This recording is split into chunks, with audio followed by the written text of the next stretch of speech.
My dear sisters and children, today's first reading taken from the Acts of the Apostles.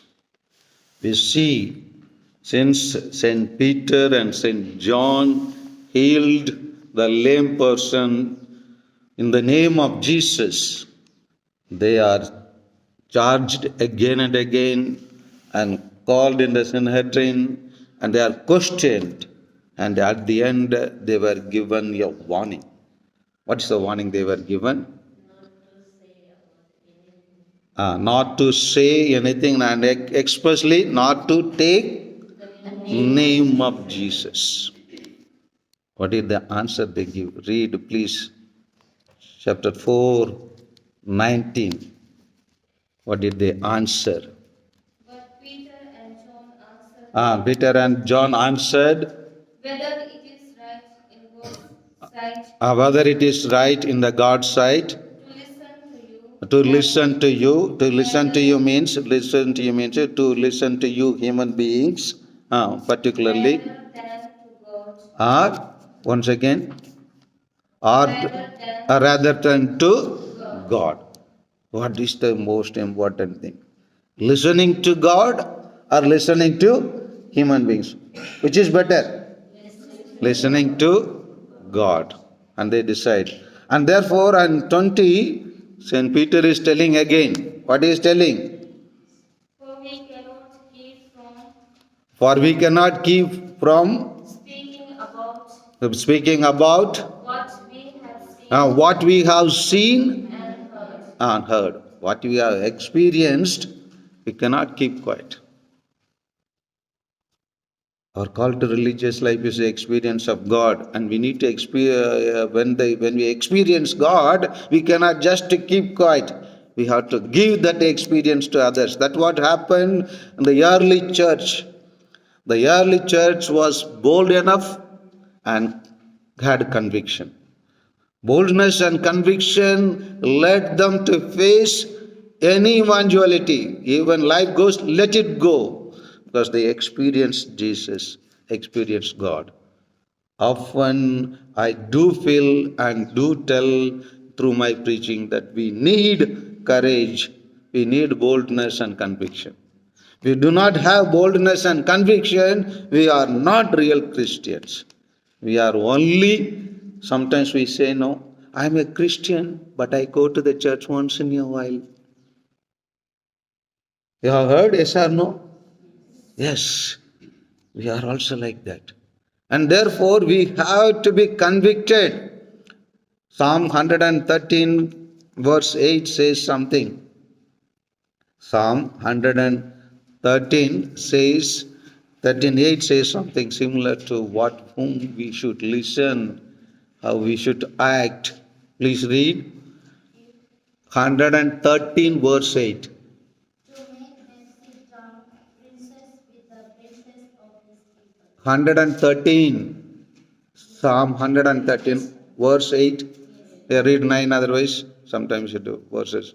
He gives to the barren woman a home, making her the joyous mother of the children. No, 7 you read otherwise. What is it? This gospel. He raises the poor from the dust. Okay, it is better to listen to Lord, listen to the Lord than to listen to human beings. Okay, wordings maybe, words may be differing. 113:8. If it is not there, leave it. Okay, verse 3 you read. What is it? 113:3. From the rising of the sun to its setting, the name of the Lord to be praised. Okay, leave it. So it is better to listen to the Lord. Better to listen to the Lord. 118:3 you read. 118:3. 18:3. Let the house of the Aaron say, his steadfast love endures forever. Okay, we will come to it. Okay, I may be not having the verse number, but this is what. Let us listen to the Lord more than anything else. Not to let us rely on Lord more than on human beings.